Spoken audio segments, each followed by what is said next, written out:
Hey everyone, welcome to the Summer Rewind edition of the ThinkEnergy podcast. While we recharge our batteries during these lazy, hazy days of summer, we're bringing back some blasts from our podcast past. We'll be reintroducing some of the most popular interviews that garnered a lot of attention and interest. Perhaps not a coincidence, but they're all focused on the future of the energy sector with themes like renewable energy, green innovation, and being eco-conscious. So I hope you truly enjoy our Summer Rewind edition. In the meantime, have a happy summer, and we'll be back September 6th to kick off another exciting season of the ThinkEnergy podcast. I'm Dan Seguin from Hydro Ottawa, and I'll be hosting the ThinkEnergy podcast. So here's today's big question. Are you looking to better understand the fast-changing world of energy? Join me every 2 weeks and get a unique perspective from industry leaders as we deep dive and discuss some of the coolest trends, emerging technologies, and latest innovations that drive the energy sector. So stay tuned as we explore some traditional and some quirky facets of this industry. This is the ThinkEnergy podcast. Hey everyone, welcome back. This is the ThinkEnergy podcast. One of Canada's oldest hydroelectric generating stations was commissioned right here in the nation's capital in 1891. Located in the heart of downtown Ottawa, a stone throws away from the Parliament building, Chaudière Falls is still providing clean and renewable electricity today, nearly 130 years after it went into service. While hydroelectricity first powered our great country, it was fossil fuel that became the dominant energy source of the 20th century. But it seems that what was old is new again, and clean electricity is making a comeback in a big way. I'm convinced it will be the energy source that powers the 21st century. Because Canada is a water-rich country, it's not surprising that water power is Canada's most abundant source of clean and renewable electricity. It provides more than 60% of our country's total electricity, with an installed capacity soon exceeding 85,000 megawatts. As such, Canada is the second largest generator of hydroelectricity in the world after China. To reduce Canada's emissions of greenhouse gases that cause climate change, we must strategically reduce our reliance on fossil fuels and increase the amount of electricity we produce from non-emitting and renewable energy resources. Hydroelectricity produces no air pollutant and has ultra-low greenhouse gas emissions, especially for those stations that are run of the river. From a full life cycle assessment basis, Canada's hydropower is amongst the lowest emitting resources available. And like Chaudière Falls proves, hydropower assets can last well over 100 years if properly maintained, making them very cost-effective long-term investments. Canada is already a leader in hydropower generation, but it has a potential to more than double its current capacity thanks to its abundant, untapped water power resource. Contrary to popular opinion, Canadian hydropower is cost competitive, which helps keep rates low for customers. In fact, provinces with the highest hydropower installed capacity tend to have the lowest electricity costs. So here's today's big question. What's next for Canada's water power industry? What are the plans for growth nationally, and what influence does it have on the world stage? Our special guest today will help demystify the water industry. WaterPower Canada's President and CEO, Anne-Raphae Audouin. Bonjour Anne-Raphae et bienvenue. Perhaps you can start by telling us a bit about yourself, what drew you to your current role, and how you became an advocate for renewable energy, particularly water power. I think what really brought me to WaterPower is a mixed bag of training and experiences. I specialized in environmental law at school, So my passion has always been sustainability and environmental protection. And after graduating, I had the opportunity to work for Ecojustice for a bit, mostly focusing on mining projects. But that kind of took me to the next job, which was to work for Hatch, an international engineering firm, where I worked on international projects across the world as an environmental and social impact management specialist. So that's where I get my hands dirty in terms of really seeing how projects are done from start to finish, the whole pre-feasibility to commissioning. So that was very, very good, a great experience over about 4 years. And then I kind of switched a little bit, or wanting to have a broader approach to sustainability. So not just look at projects, but also look at corporate sustainability. How do you integrate that thinking into your processes, the way you work with your employees, and also how do you continue to obviously implement the best procedures on projects. And so I looked at other opportunities, and I was then hired by what was then called the Canadian Hydropower Association, which we rebranded about 2 years ago as WaterPower Canada. So that was my first real exposure to the water power industry, now about 7 years ago, I'd say. Which time flies, as they say, but it's been a great experience because it really allowed me to bring my legal experience and my passion for sustainability in my role as an advocate for renewable energy. What is the mission of WaterPower Canada, and what kind of initiatives is it pursuing to advance and support hydropower nationally and even internationally? So we are a national trade association. So our mission as an organization is really to promote and actively advocate for hydropower.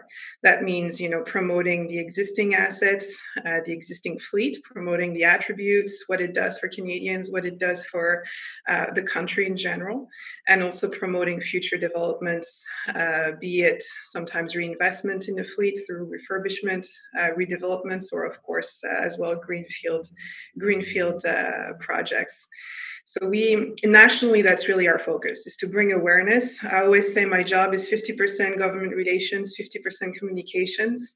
And they tend to marry in the sense that you're always communicating in this field, right? You're always trying to bring more knowledge and more awareness about your sector, no matter who you're talking to. But you aim it a different way depending on kind of where your focus what your focus is on. And then internationally, we definitely focus more and more on working with the US in terms of leveraging the clean exports of hydropower to the US. It's not a new thing, it's been ongoing for decades, and it's been a huge source of wealth for Canada and for certain provinces in particular. But it is something that we see as an opportunity in the future because the US have a pretty emission-intensive electricity sector, and they're looking at decarbonizing similar to us, right? But they don't have necessarily all the attributes ready to go that we can offer in Canada, and we are very connected north-south. So it is almost a self-fulfilling prophecy in the sense of being able to send those clean electrons across the border without too many hurdles. So we're also kind of deploying that kind of efforts internationally. In Canada, we know about the environmental benefits of hydropower in terms of renewable energy, cleaner air, and less pollution overall. Perhaps less known lies under the surface and the impact of these facilities, particularly turbines, can have on fish and other water species. Can you talk a bit about what the industry is doing to contribute to the recovery of endangered, threatened, and other species at risk? The first thing I'll say is that our sector has been around for more than a century. So any impact that we have is very well understood and has been very well studied. And there's been a lot of research going into avoidance, or when you cannot avoid an impact, mitigation, right? Which is the rule for sure.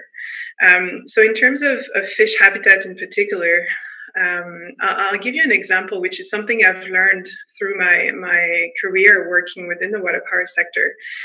And it's quite interesting, and it happens across the nation, right, from coast to coast to coast. But you have requirements that are set by the Department of Fisheries and Oceans, and also, of course, by your local regulating bodies that operate at different levels. And those dictate kind of the measures that you have to put in place. And in many cases, when you have a hydro site, runoff river or reservoir, you tend to have offset protocols, or fish habitat banking is what we call. And without getting into the terminology of that we use within the industry, but through those techniques, you actually have a great opportunity to operate a site that now has a greater fish population than what you found when you actually started with your Greenfield project. And that has been seen and studied, and there's been a lot of case studies presented on this, where different fish species actually respond very well to habitat banking, and they're thriving more than what maybe the conditions that they were having before the hydro site was developed. So that's just an example, and of course it's a great success story, but it's not to overshadow the fact that yes, we operate in water, we do have impacts, and there's always and there will always be room for improvements. And so a lot of research above and beyond those protocols and systems that we implement, a lot of research is actually invested in making sure that the first rule is to avoid impacts, and not you don't turn to mitigation right away. Anne-Raphae, when you envision the future of hydropower, what do you see, and what are some of the most exciting things that the industry is doing or that WaterPower Canada is spearheading? So, with COVID-19, of course, the landscape is different now. But I'm going to put that aside, and for the only reason that we don't know what's going to happen, right? We don't know what's going to happen post-COVID, the ramifications, how long it's going to last. So kind of crystal balling the future on this is a bit of a risky exercise. But if I set that crisis aside, what was really exciting just over the past few years, and what we were lining up and gearing up to work on, was a huge wave of refurbishment and redevelopment. The average age of a hydropower facility in Canada is 50 years, and that's about the same in the US. Right, our assets are what we call generational assets, which is great because you can refurbish them throughout generations, and it's yours to keep for decades and decades and decades. But what it also means is that every once in a while you have to invest and inject those capital reinvestments so that you can continue to operate your fleet and also modernize the fleet. So that's very exciting, because no matter what happens with the global pandemic situation, this is going to happen. I don't know if it's going to happen within the next year or now within the next 5 years. But what it means is that it's going to inject billions in the Canadian economy. It's going to sustain a lot of jobs, and it's going to help us decarbonize, further. We already have about an 80% non-emitting electricity grid, thanks to hydro and other renewables, and thanks to nuclear. But of course, there's more room for improvement. And so anything you can do to leverage your existing fleet and just pull out those clean electrons is good news and very exciting. What do you think is the biggest myth or misunderstanding about water power? There are quite a few, but it raises my blood pressure when I think about all of them. So I'll just focus on one. But what I hear often, and above and beyond the lack of knowledge, generally speaking, I think it's always mind-boggling to hear that people don't necessarily know or understand the role that water power plays in our generation mix. But above and beyond that, I think that the biggest misunderstanding is the fact that people really assume that hydro is an old, dusty, non-innovative technology because we've been around for so long. And it is actually really, really incorrect, because we've been around for so long because we are extremely innovative, because we are extremely fine-tuning research every corner that we take, right? And if we weren't innovative, and if we weren't investing in digitalization and new systems, we wouldn't have survived. And so I always say that the original clean tech in Canada is water power, and it is the most enduring one, which is a pretty impressive fact. The hydropower sector contributes more than $30 billion to the Canadian economy and supports a labor force 130,000 strong. What kind of growth does WaterPower Canada foresee in its future? So just through the refurbishments and redevelopments that I was talking about earlier, this is going to trigger a huge growth in the fleet, because with no major new environmental impacts, with a pretty reasonable reinjection of funds into your fleet, you can actually get a lot more generation out of an existing site. So that's very exciting, and it's going to trickle down in terms of economic ramifications.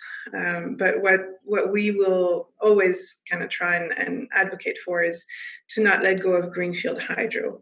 And the exciting thing about hydro is it comes in many shapes and forms. So you don't have to just focus on large hydro reservoir. You also have runoff river of all sizes, by the way, because a lot of people assume that runoff river is small hydro, but you can have 1,000 megawatt runoff river facilities, right, which is pretty big. But what's really exciting too, and we hear about more and more these days, is pump storage. So we didn't focus too much on pump storage, I think, as a nation in the past, because we didn't really have to.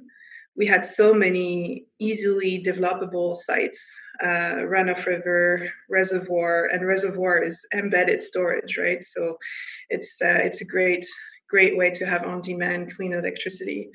But now more and more we're looking at exciting projects that are investing in pumped storage, and it's across Canada as well. There's a project in Ontario, another one in Alberta.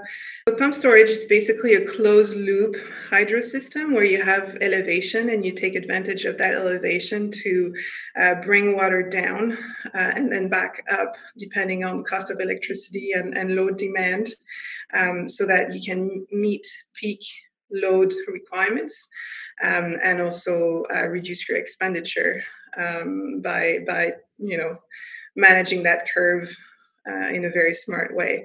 So it is very innovative. It is something that again has existed for many years. It's nothing new, but we haven't really invested a lot in this technology in Canada so far. It's much more common in the US, but I see this coming more and more top of mind. Hydropower infrastructure is designed to withstand floods and often plays an important role in flood mitigation and management. We've learned that in Ottawa the hard way in 2017 and 2019. Has climate resilience and adapting to the impacts of climate change been front of mind for Canada's electricity producers? Where do you see making the biggest impacts?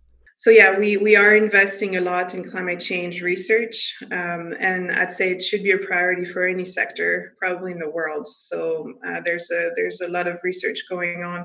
We are partnering with modeling agencies like Uranos, who help us, understand not just the impacts on the hydropower fleet, but kind of bring in external factors as well that are going to affect climate change. The difficulty and the challenge in a country that's as big as Canada is the fact that your impacts are not going to be one general, one size fits all for the sector. So you won't be able to use general categorization for your industry. You're going to have to look at regions, of course. And I remember actually a few years ago, during the floods that were happening in Ontario and Quebec, my members in BC were saying that they were actually observing low levels in their reservoirs. So that just speaks to the fact that it's not just a small difference. You have an extreme event happening in one side of the country, and another extreme event as a drought on the other side of the country. So what that means is you have to be extremely flexible, and people have to design, especially when they refurbish and when they build new sites, with climate change in mind every step of the way. You've touched on this earlier, Anne-Raphae. Hydropower has been around for more than 100 years. What does the untapped potential in Canada look like?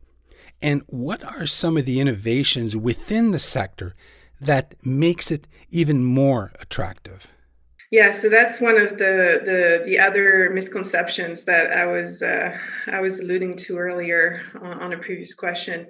When I talk to Canadians and also to policymakers, sometimes they tell me, well, yes, we've got a lot of hydropower in Canada. It's more than 60% of our generation, but surely because it's so big, we must be tapped out. There must not be any more hydro to develop.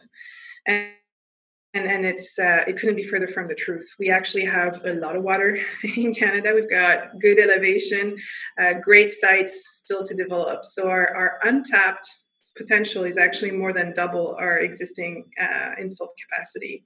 So we've got about 85,000 megawatt of current installed capacity. So you can only imagine what we could do if we were to just develop a portion of the untapped technical potential. And the great news about that, and I always emphasize that when I speak at conferences or when I have discussions with government and stakeholders in general, is to say that that potential is not just a reality in one province. It's a reality across the country. So when we look at decarbonizing, electrifying, all of those great things that are happening, are going to happen, over the next few years, it's just a must to look at what you could do with your hydro resources in your province or in your territory, because it's there, it exists. Technology is enhancing digitization and automation of hydropower plants to realize their full potential. What are some of the digital solutions around monitoring, maintenance, and service that you see the industry benefiting from either now or the near future?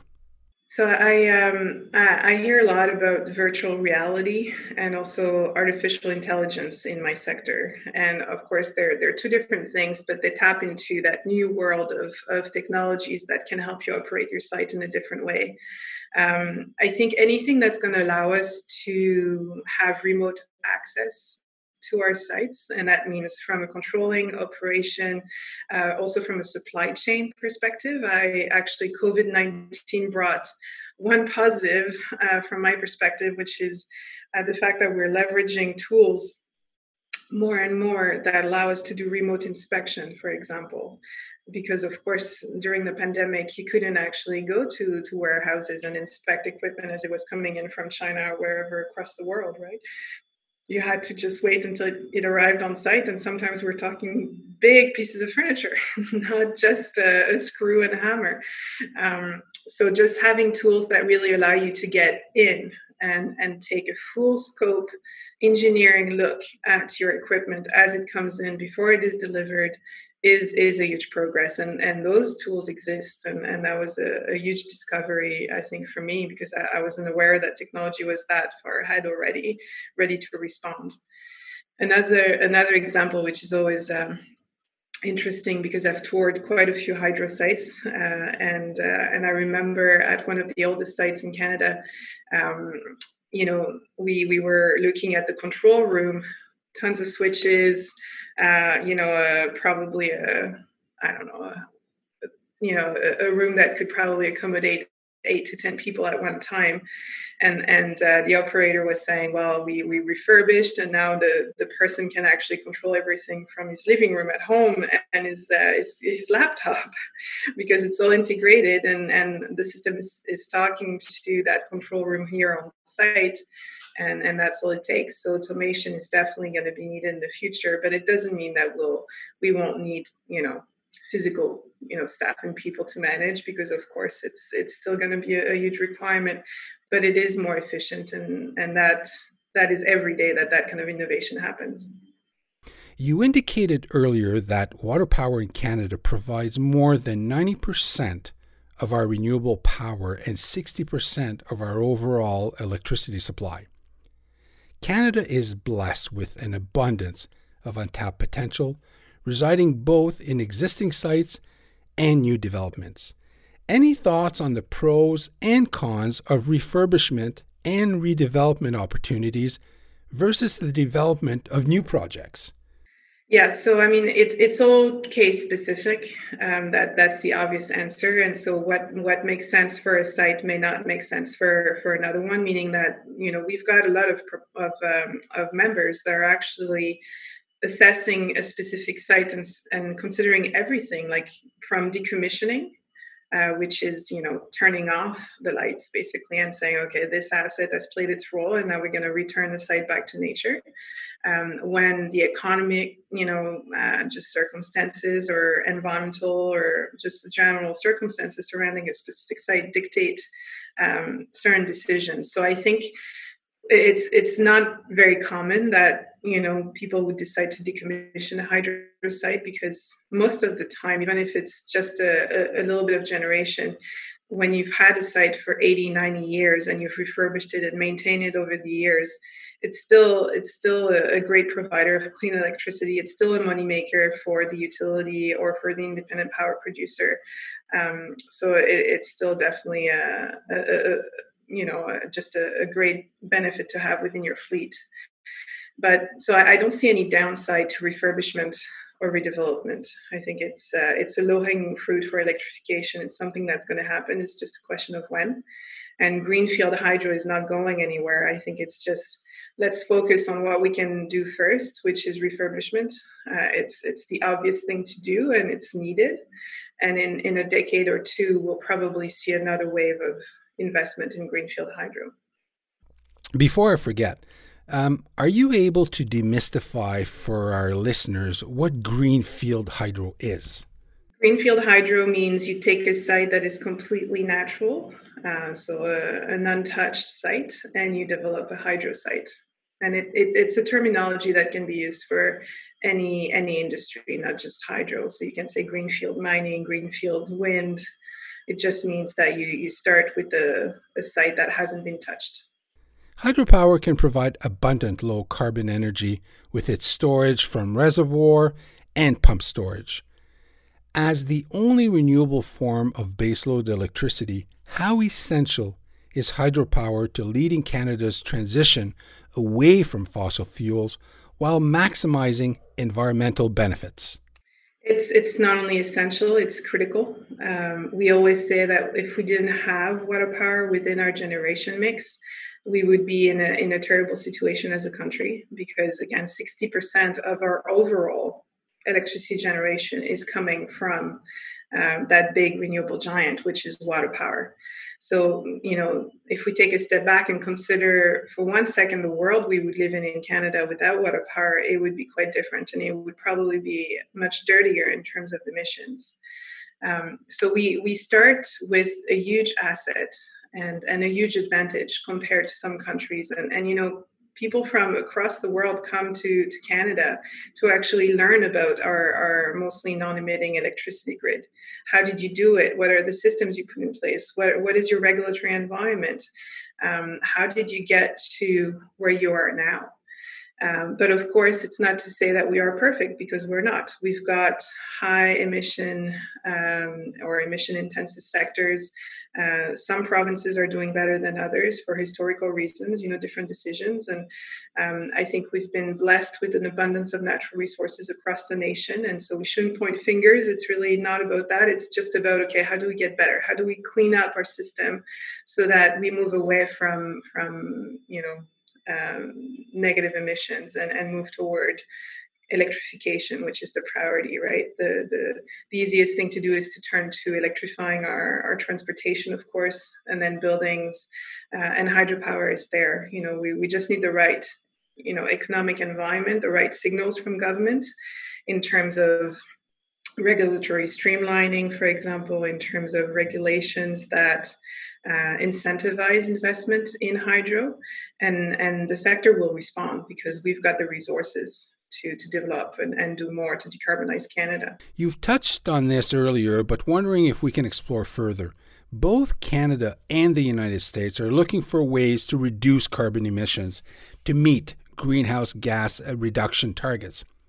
With 60% of U.S. electricity still being generated from coal and gas-powered thermal plants, is Canada's clean renewable hydropower becoming an attractive option for border states? How are those partnerships negotiated? Has it been an easy sell? Are those states coming to you? So it's as we discussed, yes, it's been something that has been done for years. So it's nothing new under the sun. But I think it's becoming more top of mind because big players like the mayor of New York, for the past year has been saying, we want to import a lot of clean and renewable hydro from Quebec. And he's right. It's a few hours north of his state. It's available. There are big surpluses in Quebec. It's the cheapest electricity you can buy, not just in Canada, in North America.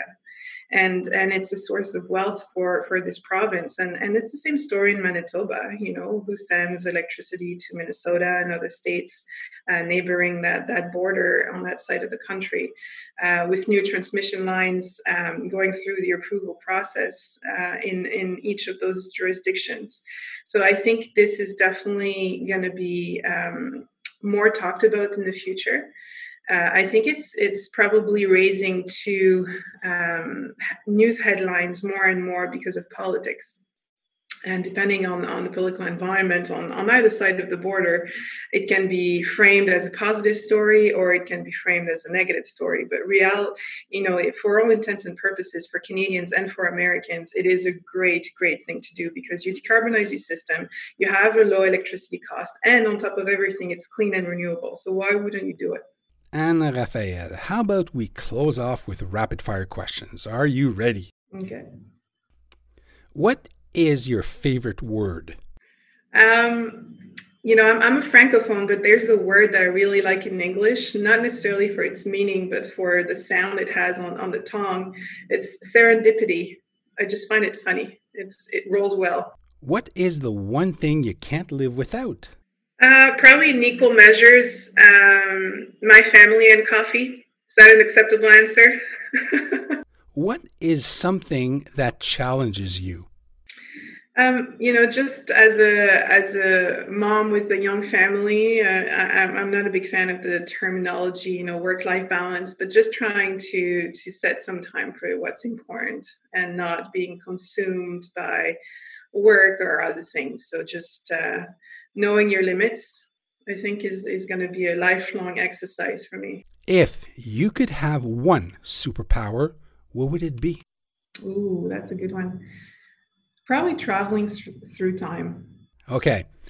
If you could turn back time and talk to your 18-year-old self, what would you tell her? That you're on the right path, continue, travel as much as you can, and learn from people who want to mentor you, on your path to whatever you want to achieve, because people want to help each other. That's what I've learned. They're always happy to share insights, and most of the time you just have to ask, and people will be there to help you. And lastly, what do you currently find most interesting in your sector? I think all the excitement around electrification, the fact that we know this is probably the next industrial revolution. It's hard to really tangibly feel what this is going to look like, but it's going to affect everybody in a good way. And there's not going to be one sector that's going to be left to the side, because we're all going to need to collaborate. And so just that aspect of working together and being able to find new ways to revolutionize a system that has been implemented for years and years is very exciting. Last question for you. How can our listeners learn more about your organization? How can they connect? So website is always the first stop, I'd say, the waterpowercanada.ca. We're very active on social media too. So they can find us on YouTube, they can find us on Twitter and on LinkedIn. And don't be a stranger, because we love hearing from people. Thank you for joining us today. I truly hope you enjoyed this episode of the ThinkEnergy podcast. For past episodes, make sure you visit our website, hydroottawa.com/podcasts. Lastly, if you found value in this podcast, be sure to subscribe. Anyway, this podcast is a wrap. Cheers, everyone.